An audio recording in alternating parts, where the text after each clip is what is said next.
야곱의 아들들이 베냐민과 함께 다시 식량을 구하기 위하여 애굽으로 내려갑니다. 그리고 요셉은 형들 속에 있는 베냐민을 알아보고 기쁜 마음을 숨기고 자기 청지기에게 얘기하죠. 이 사람들을 집으로 인도해 드리고 짐승을 잡고 준비하라. 이 사람들이 정오에 나와 함께 먹을 것이니라 라고 얘기합니다. 청지기는 요셉의 이 명령대로 그의 형제들을 요셉의 집으로 이렇게 인도하죠. 그런데 여러분, 요셉의 이 마음을 알 길 없는 그의 형들은 얼마나 조마조마하겠습니까? 지난번에 왔을 때도 막 갑자기 정탐꾼으로 막 내몰리기도 하고 순탄치 않았던 그 과정들이 있었단 말이죠. 그러니 지금 갑자기 요셉의 집으로 인도되어서 가니까 너무나도 두렵고 막 떨립니다. 그래서 형제들이 두려워하면서 이렇게 얘기합니다. 전번에 우리 자리에 들어있던 돈의 일로 우리가 끌려드는도다. 이는 우리를 억류하고 달려들어서 우리를 잡아 노예로 삼고 우리의 나귀를 빼앗으려 함이로다. 이렇게 막 얘기를 합니다. 그렇게 형들은 이 요셉의 집으로 인도하는 그 청지기에게 자기들의 그 마음을 이실직고하기 시작하죠. 무엇을 이실직고하냐면요, 지난번에 자기들의 그 자루에 곡물을 사려고 갖고 갔던 그 돈이 계속 들어있었던 것이 너무나도 찜찜하고 막 무서운 거예요. 그래서 그 청지기에게 얘기합니다. 내 주여, 우리가 저번에 내려와서 양식을 사가지고 요간에 이르러서 자루를 풀어본즉 각 사람의 돈이 전에 그대로 자루 아기에 있기로 우리가 도로 가져왔습니다. 그리고 이번에 양식을 살 그 돈도 우리가 가지고 내려왔습니다. 우리의 돈을 누가 우리 자리에 넣었는지 우리는 알지 못합니다. 이러면서 두려운 마음으로 그 청지기에게 자기들의 마음을 막 이렇게 표현을 하죠. 그때 그 청지기가 이렇게 얘기합니다. 너희는 안심하라. 두려워하지 말라. 너희 하나님, 너희 아버지의 하나님이 재물을 너희 자루에 넣어서 너희에게 주신 것이니라. 너희 돈은 내가 이미 받았다. 이렇게 얘기를 하면서 아무렇지 않게 그들을 인도하면서 또 오히려 그 감옥에 갇히었던 시몬이 있잖아요. 기억나십니까? 베냐민을 데려오지 않으면 너희 중에 한 사람이 남아서 너희 그 9명에 가서 그 막내 동생을 데려오지 않으면 시몬을 절대로 풀어주지 않겠다 하면서 그 시몬을 감옥에 가뒀었지 않습니까? 그 시몬을 그 형제들을 앞으로 이렇게 이끌어 나오는 겁니다. 그러면서 오히려 그 사막 길을 이렇게 다니다 보면 얼마나 피곤하겠습니까? 먼지도 쌓이고 이 몸의 피로도 쌓이고, 그래서 그들의 발을 씻을 물을 내어주면서 또 그들의 나귀에 먹을 것도 이렇게 주는 겁니다. 그 형들의 막 두렵고 떨리는 마음이 조금 안정이 됐을까요? 자, 애굽의 총리의 집에서 그와 함께 음식을 먹는다는 소식을 전해들은 형들은 자기들이 준비해간 예물을 이렇게 정돈하고 그리고 총리가 오기를 기다립니다. 자, 정오에 요셉이 돌아왔습니다. 그때 그 형들이 요셉의 앞에 모두 엎드립니다. 그런 그들에게 요셉이 이번에는 묻습니다. 너희 아버지, 너희가 말하던 그 노인이 안녕하시냐? 아직도 생존해 계시냐? 라고 묻습니다. 요셉이 가장 궁금하고 묻고 싶었던 그 질문을 지금에서야 하고 있는 거예요. 아버지는 왜 나를 찾으러 안 오지? 아버지가 내가 이렇게 노예로 팔려간 걸 알면 집에 어떤 그 기물을 다 팔아서라도, 가산을 다 팔아서라도 나를 구하러 오실 텐데 아버지는 왜 나를 찾으러 안 오시지? 하면서 그 아버지의 사랑을 진짜 목이 빠지게 기다렸던 사람이 누굽니까? 바로 요셉인 거예요.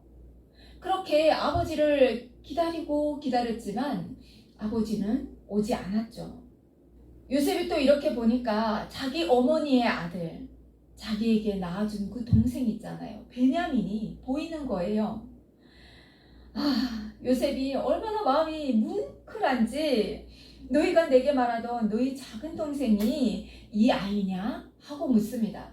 그러면서 서자여 하나님이 내게 은혜를 베푸시기를 원하노라 라고 베냐민에게 축복해 주는 거죠. 그렇게 말하고 베냐민을 향한 그동안의 그리움과 또 막 이렇게 외로울 때 그 억눌렸던 감정, 또 베냐민을 보면서 너무나도 안아보고 싶은 그 감정, 그 복합적인 감정들이 막 북받쳐 올라오는 거예요. 그래서 그 올라오는 사랑의 마음으로 인해서 급히 자기 안방으로 막 뛰쳐들어갑니다.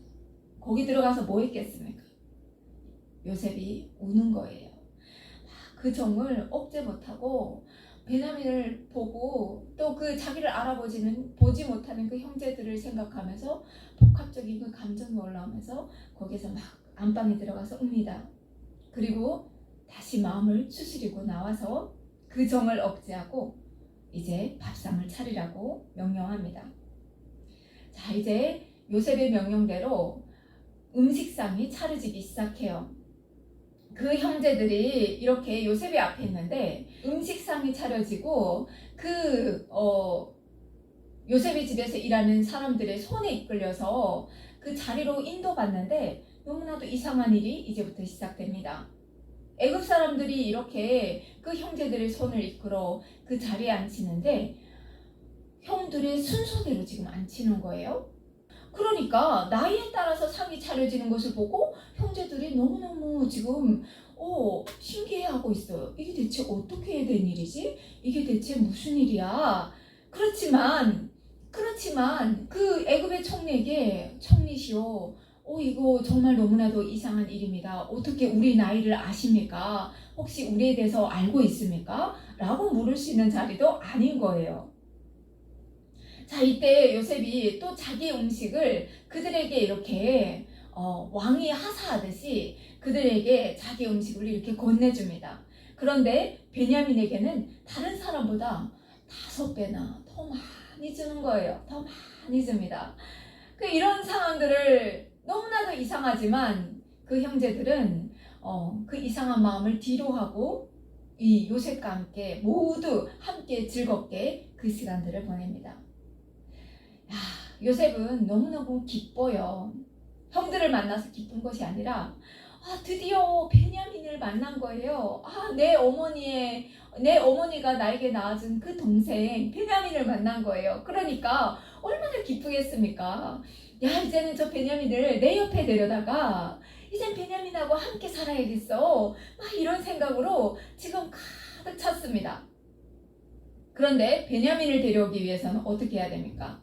요셉은 술을 둬야 되는 거죠. 깨를 내야 됩니다. 왜냐하면 그들 앞에 나는 당신들의 형제 요셉이요 라고 밝히기도 싫은 거예요. 그러니까 그걸 밝히지 않은 상황에서 자기 동생을 찾아올 수 있는 수를 둬야 되는 거죠. 그래서 자기 집 청지기에게 명령합니다. 양식을 각자의 자루에 운반할 수 있을 만큼 채우고 각자의 돈을 그 자루에 도로 놓고 또 내 잔, 곧 은잔을 그 청년의 자루 아기에 놓고 그 양식값 돈도 함께 넣으라 라고 명령합니다. 이런 사실도 모른 채 지금 야곱의 아들들은 나귀에 곡물을 가득 싣고 기뻐하면서 신이 났습니다. 왜냐하면 그 아버지가 그토록 걱정하던 베냐민도 아무 탈 없이 지금 이번 여정은 너무 순탄한 거예요. 베냐민도 다 데리고 아버지 집으로 갈 수 있고 옥에 갇혔던 그 시므온도 찾아가지고 온 가족이 지금 아버지의 집으로 다시 돌아갈 수 있게 된 거예요. 그러니까 순조로운 순탄한 이 길에서 너무너무 그냥 감사하고 즐겁기만 합니다. 기뻐하면서 지금 떠나는 거죠. 자, 성읍에서 조금 멀리 가기 전에 요셉이 청지기에게 명령합니다. 일어나 그 사람들의 뒤를 따라 가라. 가서 그들에게 이르기를 너희는 어찌하여 손을 악으로 갚느냐? 이것은 내 주인이 가지고 마시며 늘 점치는 데 쓰는 것이 아니냐? 너희가 이같이 하니 악하도다. 그렇게 얘기하라고 할 말까지 다 넣어서 지금 자기 청지기를 형들을 쫓을 수 있도록 보냅니다. 그런데 여러분 생각해 보세요. 사실 이 거짓말은 야곱의 아들들이 요셉을 그 상인들에게 팔고 아버지 야곱에게 갔을 때 한 거짓말과 사실 크게 다를 바가 없어요. 죽지 않은 동생을 악한 들짐승에게 찢겨서 죽은 것처럼 해서 아버지를 굉장히 괴롭게 했던 그 형들인 거죠. 어찌 보면 이 요셉이 하는 이 행동은 그들이 했던 그 방법을 지금 고스란히 답습해서 그들에게 대갚해 주는 것처럼 보이기도 합니다. 자, 요셉의 청지기가 달려가서 야곱의 아들들의 길을 막고 막 호통을 치죠. 너희가 어떻게 이렇게 선을 악으로 갚느냐. 우리 주인이 늘 마시고 또 점치는 데 쓰는 이 은잔을 너희가 왜 도둑질해 가느냐 하면서 막 호통을 칩니다. 그렇지만 이 이야기를 듣는 야곱의 아들들은 자기들의 그 진실함을 어떻게 보일 방법이 없어요. 오늘날 같으면 CCTV가 있어가지고 어떻게 합니까? 우리가 훔치지 않았다는 것을 우리가 증명할 수 있습니다 라고 얘기할 수 있지만 그때 당시는 CCTV도 없어요. 그 증거를 찾을 길도 없어요. 그리고 그 상대는 누구예요? 애굽의 총리인 거예요. 야곱의 아들들이 너무나도 억울해하면서 이야기합니다. 내 주여 어찌 이렇게 말씀하시나이까. 당신의 종들이 이런 일을 결단코 하지 아니하였나이다. 우리 자리에 있던 돈도 우리가 가나안 땅에서부터 당신에게 다시 가져오지 않았습니까? 우리가 어찌 당신의 주인의 집에서 은금을 도둑질하겠습니까? 당신의 동들 중에 누구에게서 발견되든지 그는 죽을 것입니다. 그리고 우리는 내 주의 종이 될 것입니다. 이렇게 자기들의 결백함을 지금 막 호소하고 있는 거죠. 그때 요셉의 청지기가 그럽니다. 그러면 너희의 말과 같이 하리라. 그것이 누구에게서든지 발견되면 그는 내게 종이 될 것이요 너희는 죄가 없으리라 라고 얘기합니다. 자, 야곱의 아들들의 손이 바빠지기 시작합니다. 황급히 자루를 땅에 내려놓고 각각 그 자루를 이렇게 여는데 나이 많은 사람부터 차례대로 내려오는 겁니다. 루벤, 시므온 이렇게 척척척 내려오는데 지금 그 10명의 형들이 다 지나가도록 아무 일도 발생하지 않았어요. 그러니 형들이 어떻게 생각했겠습니까? 우리는 결백해요. 우리는 도둑질하지 않았어요. 하면서 한편 안도의 한숨도 쉬면서 베냐민을 바라봤죠. 그런데 베냐민의 자루를 여는데 거기에서 곡식을 사러 들고 갔던 그 돈과 함께 그 애굽 총리의 은잔이 발견되는 거예요. 와, 제대로 걸려들었습니다. 그렇지만 야곱의 아들들은 이 베냐민이 은잔을 훔쳤을 거라고는 생각하지 않았을 것 같아요.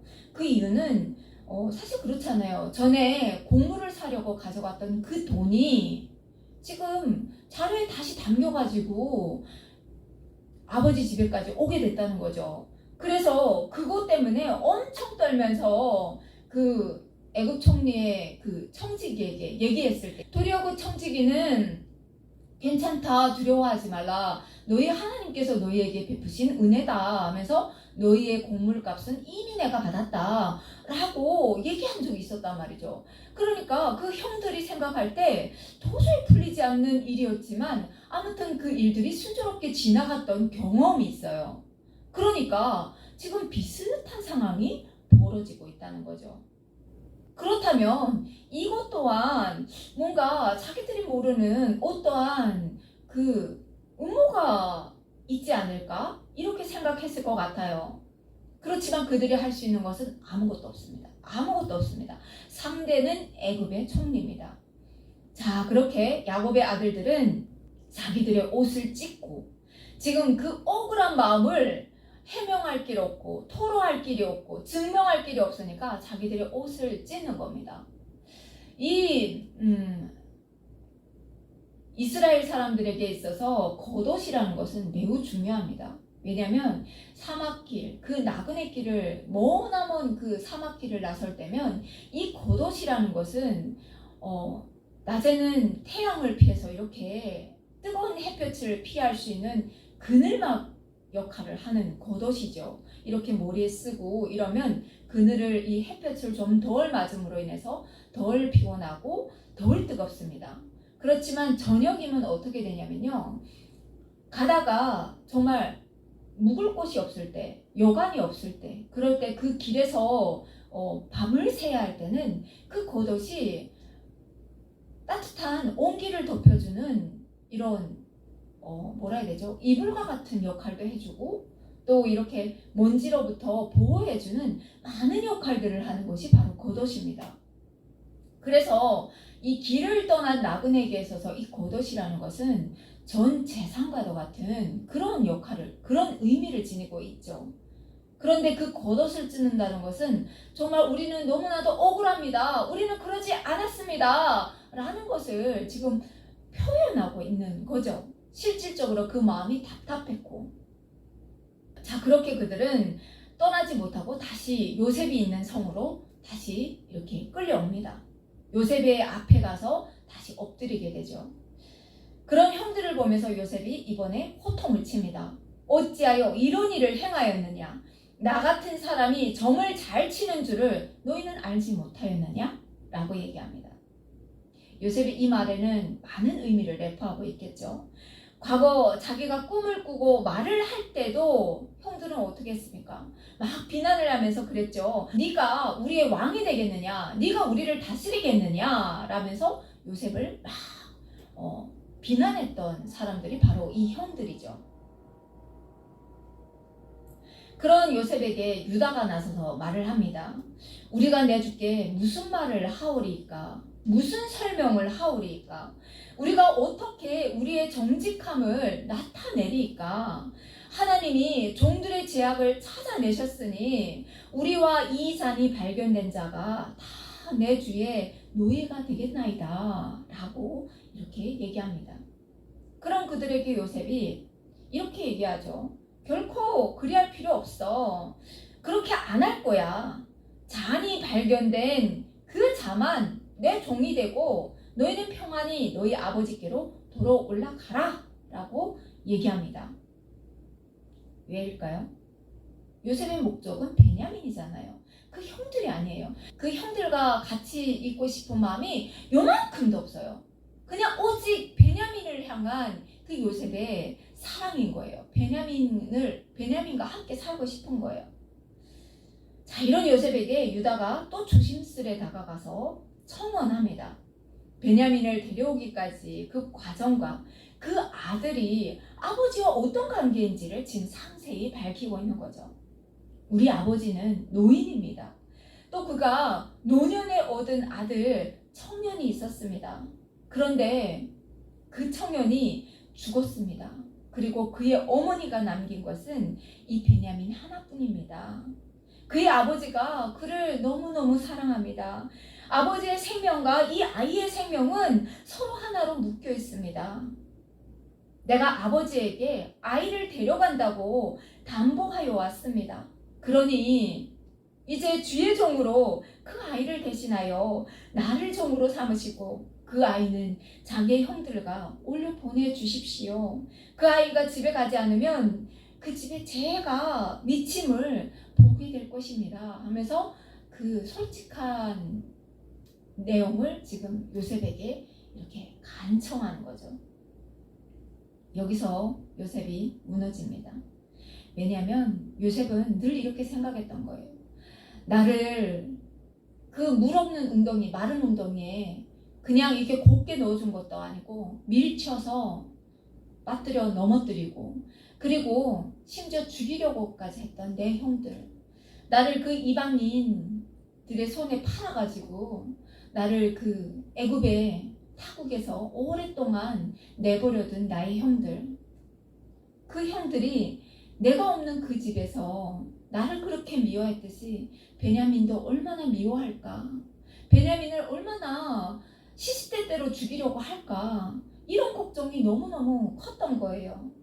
그러니까 베냐민을 생각할 때마다 베냐민은 그 낙동강의 미운 오리 새끼들처럼 늘 이렇게 천덕꾸러기가 되어서 구석에 이렇게 쭈그리고 앉아있을 것 같고 귀도 못 펴고 살 것 같은 거예요. 그러니 너무너무 그 베냐민을 생각할 때마다 마음이 아프고 눈물이 나고 괴로워서 살 수가 없었던 거예요. 더더욱이 또 요셉은 그 형들을 시험하고 싶은 마음도 있었던 것 같아요. 이렇게 다급한 순간, 이렇게 위급한 순간 요셉 베냐민만 떨궈두고 아버지 집으로 다 올라가라고 하면 그냥 조금 못 이기는 척하면서 베냐민을 두고 다 가버릴 형들이라고 생각을 했던 거죠. 그런데 지금 자기 생각과는 달리 베냐민을 위해서 이 10명이 되는 형들이 다 요셉에게 우리가 다 같이 종이 되겠습니다. 주인님의 종이 되겠습니다. 라고 고백을 하면서 오히려 유다는 내가 당신의 종이 될 테니 이 아이는 아버지의 집에 올려보내 주십시오. 라면서 얘기하고 있는 거예요. 그러니까 요셉이 마음속으로 품고 있었던 그 무거웠던 마음들이 지금 너무나도 다른 방향으로 지금 이끌려 가고 있는 거예요. 그리고 또 한 가지 발견했어요. 한 가지는 뭐냐면 요셉은 늘 궁금했거든요. 아버지는 나를 그토록 사랑해서 다른 형들보다 더 사랑해서 채색 옷까지 나에게 이렇게 지어서 입혔던 나의 아버지였는데 그 타국살이를 하면서 정말 기댈 것 없는 그 요셉을 왜 찾으러 안 오셨을까? 이런 생각이 그 의문점이 늘 있었는데 이제 생각해보니까 이제 그 형들의 고백을 들어보니까 아버지는 자기가 죽은 줄로 알고 있었던 거예요. 그러니까 이런 복합적인 내용들을 보니까 지금 그동안 내 마음에 웅어리로 남아있었던 그 모든 질문과 그리고 서운함이 그냥 눈 녹듯이 그냥 싹 다 사그라드는 거예요. 그래서 요셉이 더 이상 억제하지 못하고 자기 시종들을 밖으로 다 내보냅니다. 내보내고 자기 형들에게 계획에도 없었던 자기를 고백하는 그 시간을 지금 갖는 거죠. 자기 형들에게 자기를 알려요. 그러면서 큰 소리로 그동안 억누르고 있었던 그 감정들을 폭발해내듯이 울기 시작합니다. 얼마나 큰 소리로 울었는지 바로의 궁예까지 이 요셉이 우는 소리가 전해지는 거예요. 막 전해지는 거예요. 왜 안 그렇겠습니까? 그 타국살이에서 혼자 살아남으려고 하니까 무섭고 떨리고 때로는 힘든 그 마음을 어디다 호소할 길도 없고 또 들켜서도 안 되는 그런 위치에 요셉은 늘 있었던 거예요. 그런 요셉이 지금 큰 소리로 대성통곡을 하는 것을 지금 요셉의 시종들이 들었으니 그동안 보지 못했던 자기 주인의 모습인 거예요. 그러니 너무 놀라고 또 마음이 안 되고 짠하고 하니까 이 소문이 퍼져 바로의 궁예까지 들어간 거죠. 자, 요셉이 형들에게 얘기합니다. 나는 요셉입니다. 내 아버지께서 아직 살아 계십니까? 라고 묻습니다. 자, 이번에는 형들이 놀라서 대답하지 못해요. 그런 그들에게 요셉이 말합니다. 내게로 가까이 오소서. 나는 당신들의 아우 요셉입니다. 당신들이 애굽의 판자입니다. 라고 얘기하면서 그 두려워할 형들에게 또 이렇게 얘기하죠. 당신들이 나를 이곳에 팔았다고 해서 근심하지 마십시오. 한탄하지 마십시오. 하나님이 생명을 구원하시려고 나를 당신들보다 먼저 보내셨습니다. 막 이렇게 얘기를 합니다. 지금 요셉이 뭘 발견한 거예요? 하나님의 놀라운 섭리를 지금 깨달은 거예요. 그러면서 형들에게 또 얘기합니다. 이 땅에 2년 동안 흉년이 들었지만 이 흉년은 아직도 5년이나 남았습니다. 밭갈이도 못하고 추수도 못합니다. 자, 하나님이 큰 구원으로 당신들의 생명을 보존하고 당신들의 후손을 세상에 두시려고 나를 당신들보다 먼저 보내셨습니다. 그런즉 나를 이리로 보내신 이는 당신들이 아닙니다. 하나님이십니다. 하나님이 나를 바로에게 아버지로 삼으시고 그 온 집의 주로 삼으시며 애굽 온 땅의 통치자로 삼으셨나이다 라고 얘기하는 거예요. 그 억울했던 시간들이, 그 정말 형용할 수 없는 괴로운 시간들이 이제 와서 보니까 하나님께서 함께 하시고 돌보시고 보호하시고 형통하게 하셨음을 요셉이 발견한 거예요. 그 삶들 속에서 바로의 신하들의 그 꿈을 해석하고, 또 나아가 바로 왕의 꿈을 해석하고, 지금 그 애굽의 총리가 되어서 이 흉년으로부터 내 고륙을 건지게 하시고 내 아버지의 집을 향한 하나님의 놀라운 섭리, 그 계획하심이 있었다는 것을 요셉은 이제야 지금 발견한 거예요. 저는 이 대목을 읽는데 우리 탈북민들이 떠올랐어요. 우물 안에 개구리 마냥 북한이 이 세상의 전부인 것 마냥 인지하고 살았던 것이 우리가 아니었습니까? 고난의 행군이라는 힘겨운 그 날들을 통해서 두만강을 건너게 하시고, 또 중국과 또 다른 나라들을 보게 하시고, 그 시간들 속에서 오히려 북한을 위한 더 간절하고 절박한 기도를 할 수 있게 하셨던 그분이 바로 하나님이셨다는 거죠. 북한에 저렇게 되는 것을 우리에게 알게 하셨다는 거죠. 우상숭배가 얼마나 위험한지 그 실제를 보게 하셨다는 거죠. 또 그리고 이 탈북민들을 통해서 한국교회도 실질적인 저 북한을 향한 기도를 드리게 하시고, 또 그 옛날 동방 예루살렘으로 놀란 성령의 역사가 임했던 그 땅을 하나님은 버리시지 않고 회복시키실 것이라는 그 놀라운 은혜도 함께 주시는데, 이 요셉을 생명 살리는 귀한 통로로 사용하였듯이 우리 탈북민 한 사람 한 사람을 귀한 통로로 사용하신다는 것을 저는 함께 보게 되었습니다. 자, 요셉이 이제 아버지를 빨리 모셔오라고 합니다. 하나님께서 요셉을 애굽 제국에 이 주로 세우셨으니 지체 말고 내려와서 이 흉년을 아들의 복량을 받으면서 부족함이 없도록 살라는 것이죠. 자, 그러고 베냐민의 목을 안고 웁니다. 베냐민의 목을 안고, 그토록 안고 싶었던 나의 동생 그 베냐민의 목을 안고 막 슬피 우는 거예요. 또 형들과 입 맞추면서 막 웁니다. 그러니까 그때에서야 형들도 이제 그 현실을 받아들이고 요셉과 말을 하기 시작합니다. 여러분 생각해 보세요. 이 얼마나 위대한 그 용서의 현장입니까? 요셉이 하나님의 섭리를 깨닫지 못했더라면 인간의 생각과 용서의 마음으로는 결코 용서할 수 없는 사건들이에요. 오늘도 그렇지 않습니까? 오늘날도 그렇지 않나요? 아주 작은 사소한 일로 인해서 형제간에 보지도 않고 진짜 만나지도 않는 그런 가족들도 간혹 보게 됩니다. 그러나 하나님은 요셉과 함께 하셔서 요셉의 그 영적 영안을 이렇게 넓혀주셨고요. 또 나를, 그 자기를 죽이려고까지 했던 그 형들을 용서라는 하나님의 그 사랑으로, 아가페 사랑으로 그들을 이렇게 포용할 수 있는, 자기의 그 서운한 마음과 억눌렸던 마음, 괴로웠던 마음들을 다 내려놓게 된 것입니다. 우리가 하나님과 함께 할 때 이런 것들이 비로소 다 행할 수 있다는 것을 하나님께서 보여주고 있는 거죠.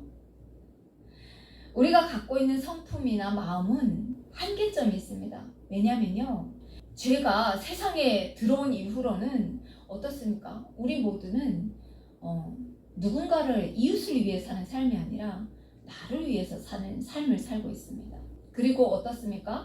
영생하는 존재로 지음받았지만 사망 선고를 받은 유한한 인간으로 추락했고요. 또 죄의 종으로 자유인의 몸에서 사망의 그 종의 몸으로 추락했습니다. 우리는 또 하나님을 앙망하는 그 삶에서 나 개인만을 위한 나 중심의 삶으로 바뀌었죠. 요셉도 자기 중심적으로 생각했다면 이 형들을 향한 그 어떤 것도 서슴지 않고 행했을 것입니다. 왜냐하면 이 요셉은 지금 막강한 권력을 지닌 사람입니다. 애굽의 총리입니다. 바로왕 다음으로 가는 그 애굽의 2인자라는 거죠. 그러니까 그런 이 요셉이 형들을 향해서 그대로 갚아줄 수도 있고 그 배로도 갚아줄 수 있는 그런 위치에 있었다는 거죠. 이에는 이, 눈에는 눈 하면서 그들도 종으로 만들어버리고 신나게 괴롭혔을 거예요. 그렇지만 요셉은 그렇게 하지 않았습니다.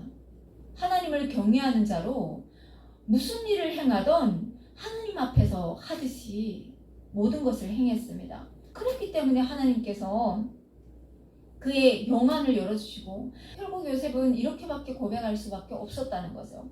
나의 나된 것은 다 주님의 은혜입니다 라고 고백할 수밖에 없는 그 경지에까지 올랐다는 거죠. 요셉의 형들이 왔다는 소식을 바로와 그의 신하들도 듣습니다. 너무너무 기뻐해요. 그리고 요셉이 형들에게 말했던 것 같이 바로도 이렇게 얘기합니다. 너희 아버지와 너희 가족을 이끌고 내게로 오라. 내가 너희에게 애굽에 좋은 땅을 주리니 너희가 나라에 기름진 것을 먹으리라 라고 얘기를 하는 겁니다. 그러면서 뭘 보냅니까? 수레를 내어주는 거죠. 그것뿐만 아닙니다. 야곱에게 순낙이 10필을 주면서 애굽의 아름다운 물품을 실리고 또 암낙이 10필에는 아버지에게 길에서 드실 곡식과 떡과 양식을 실리고 형들과 동생 베냐민에게도 길에서 먹을 양식과 또 옷 한 벌씩 이렇게 또 내어주는 거예요. 그런데 베냐민에게는 은 300도 주고 또 옷 5벌도 더 줍니다. 그러면서 형들에게 당부하죠. 길에서 다투지 마시고 아버지 집까지 잘 도착해야 합니다 라고 당부하면서 보냅니다. 자, 야곱의 아들들이 그 아버지에게 가나안 땅으로 지금 돌아왔습니다. 곡식을 싣고 또 이렇게 가지고 다 왔습니다. 와서 그 야곱에게 얘기를 하는 거죠. 아버지, 기쁜 일이 있습니다. 그 죽은 줄로만 알았던 아버지 요셉이 애굽의 총리가 되었습니다 라면서 막 얘기를 하는 거예요. 그런데 야곱은 이게 대체 무슨 말인가 도저히 믿을 수 없는 그런 지금 얘기를 막 듣고 있습니다. 아니, 이 아들이 지금 죽은 줄로만 알고 정말 수월에 내려가야 이 아이를 만날 수 있겠구나 하면서 괴로워서 살았던 사람이 누굽니까? 바로 야곱인 거죠. 그렇게 살았는데 그 아들이 지금 살아서 평범한 한 사람으로 산 것도 아니고 어떠한 집에 들어가서 종으로 살았다고 해도 믿기 힘든데 애굽의 총리가 되었대요. 누가 믿을 수 있겠습니까?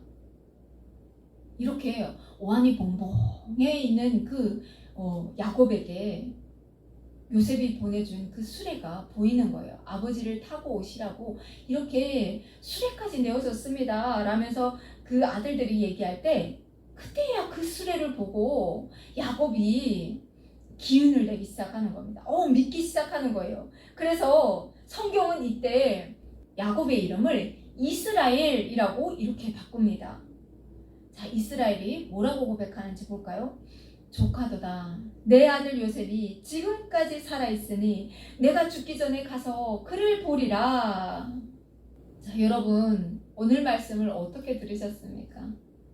오늘날 물질 만능주의에서 영적 분별이 어두워져만 가는 이 시대에 서로가 자기가 옳다고 자기 것을 주장하는 이 시대에 요셉을 통해서 하나님께서 말씀하고 있는 거죠. 누군가를 탓하기보다는 하나님과의 관계에서 현재의 나의 위치를 생각하고 그 일어나는 불행과 고통이 있다 할지라도 그것들이 또 어떤 의미가 있는지를 하나님의 그 말씀 안에서 묵상하고 이해하라고 하나님은 말씀하고 있는 거죠. 로마서 8장 28절에 보면 이런 말씀이 있습니다. 하나님을 사랑하는 자, 곧 그 뜻대로 부르심을 입은 자들에게는 모든 것이 협력하여 선을 이루느니라 라고 말씀하고 있습니다. 또 창세기 12장 3절의 말씀처럼 땅의 모든 족속이 너로 인하여 복을 얻을 것이니라 라고 하셨던 그 하나님의 말씀이 지금 성취되어 가고 있음을 보여주고 있는 대목인 거죠. 그러니 오늘날을 살아가는 우리에게도 하나님께서 말씀하고 계시는 거죠. 사람을 신뢰할 것이냐, 세상을 신뢰할 것이냐, 아니면 영원하신 하나님을 신뢰하고 살 것이냐를 하나님께서는 말씀하고 있는 것 같습니다.